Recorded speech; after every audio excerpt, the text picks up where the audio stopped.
Hey everyone, glad to see you back in today's video. There's something I've noticed recently.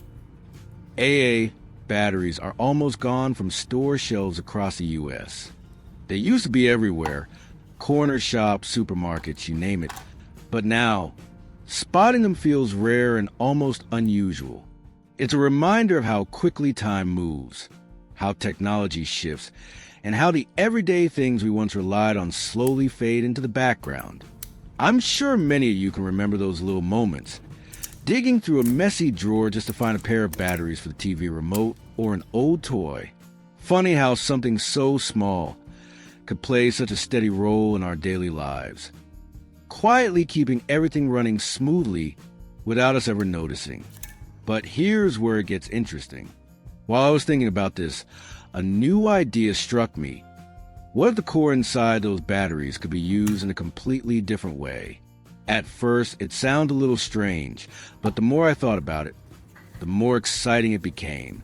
Something that seems outdated might still carry hidden potential, a new purpose waiting to be discovered, perhaps even sparking ideas we've never considered before.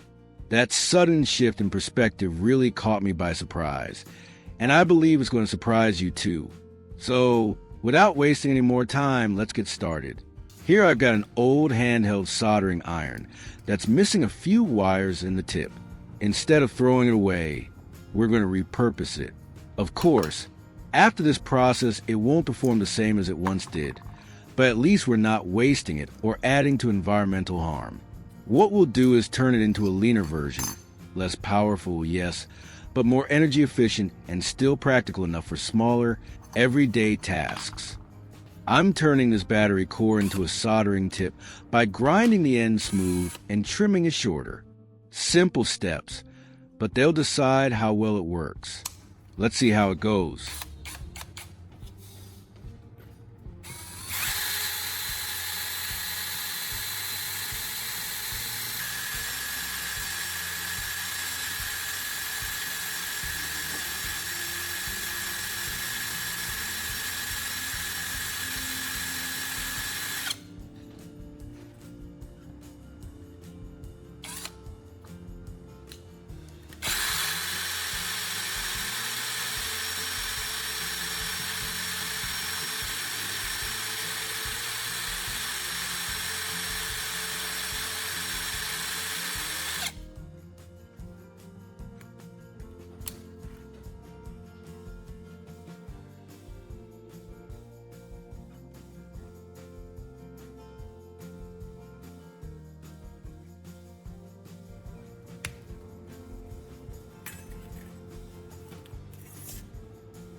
That's it. Let's set it aside for now and move on to the next step. I've got a single wire ready here.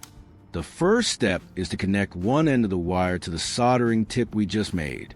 As for the other end, we'll take care of it a little later.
As for the other end of the wire, I'll attach it to an alligator clip for easier connection and use.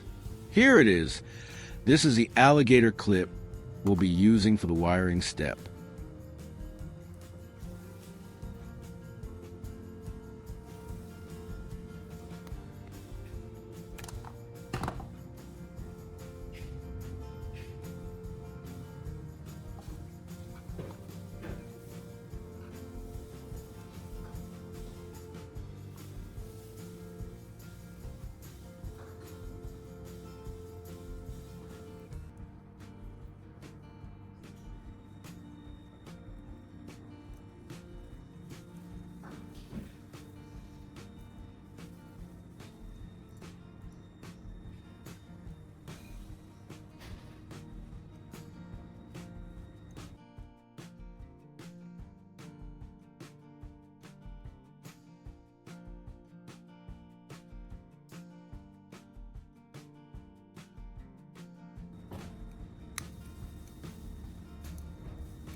To make it safer, we should wrap a few layers of electrical tape around the handle, giving it a more secure and reliable grip.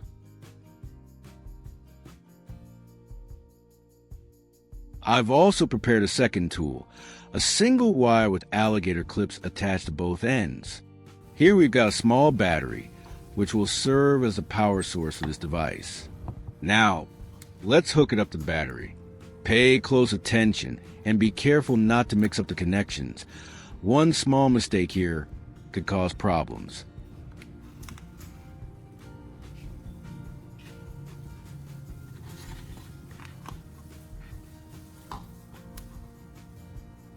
See that?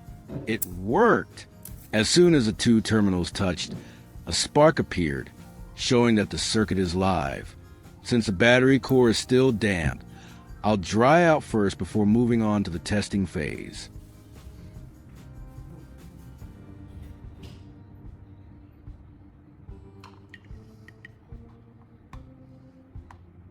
Alright, let's get started. I won't say anything more. Just feel it with your heart.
Pretty effective, isn't it?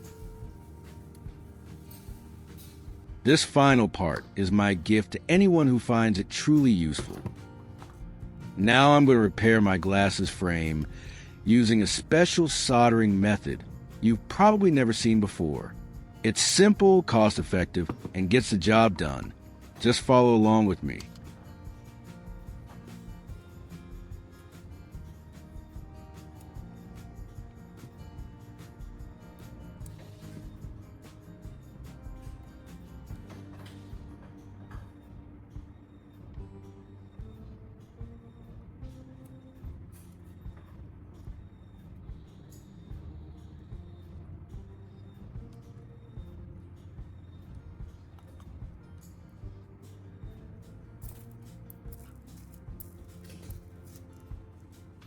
First, I'll lightly tap a few solder points right along the crack in the glass's frame to make the next step easier. Did you know? These tiny office staples, usually meant for holding papers together, can actually become an incredibly effective welding material in situations like this. Think about it. Instead of spending money on expensive repair kits or taking your glasses to a shop, you just need a couple of simple staples. By laying them flat across the crack in the frame, perfectly bridging both sides, they instantly act like a bridge, holding the broken ends in place. Then comes the clever part, just a light touch of the soldering tip. The heat melts the surface plastic, causing it to rise, while gently pushing the staple down into the frame. What you get is a reinforced joint, locked from the inside out, strong and surprisingly discreet. What makes this method so interesting isn't just the creativity, but the practicality. It's fast, cost-effective, and relies only on things you probably already have at home. Chances are you never thought of using something as ordinary as a paper staple to save your glasses, but here it proves itself as a perfect little hack. It's these unexpected solutions that bring the most satisfaction. Simple, resourceful, and surprisingly effective. All right, now let's flip the glasses frame over and finish soldering the back side to make the joint even stronger. And once the soldering is done, we just need to gently massage the frame a bit, smoothing the surface. This way, the glasses will look cleaner and feel more comfortable to wear, without any rough edges pressing against the skin. So we've done it. The improvised soldering tool is now complete. From an old, discarded iron combined with the core of an AA battery, we managed to create a working soldering tip that handles simple jobs well. You might wonder why use a battery core. The answer is practical. Its material conducts electricity, withstands heat reasonably well, and with its slim shape once filed and trimmed, it becomes a decent temporary replacement. This makes sense when you don't have a proper tip on hand, but need a quick fix. Still, this method should only be used in emergencies or for tasks that don't require high precision. A battery core tip works fine for melting cracked plastic, sealing light joints, or making quick household repairs. It won't match the durability of a professional soldering tip, and after some use, it will wear down, oxidize, or deform under heat. At that point, the best option is to make another one. Luckily, the process is quick, inexpensive, and gives new life to something that otherwise would be thrown away. The important part is using it wisely. Don't press too hard, avoid tough materials, and always wrap electrical tape where necessary to keep things safe. Used this way, your old soldering iron can continue working. It may not be perfect, but it's enough for the small jobs that really matter in the moment. What makes the solution interesting isn't only the creativity, but also the practicality. Most people would never think of repurposing a battery core like this, yet it works surprisingly well when resources are limited. And that's the point. Creativity often shines brightest under pressure. If you found this video useful, share your thoughts in the comments. Even better, try it yourself at home when you're in a pinch, as long as you already have the necessary tools. And if you do, come back and tell me how it turned out. Thanks for watching, and see you in the next idea.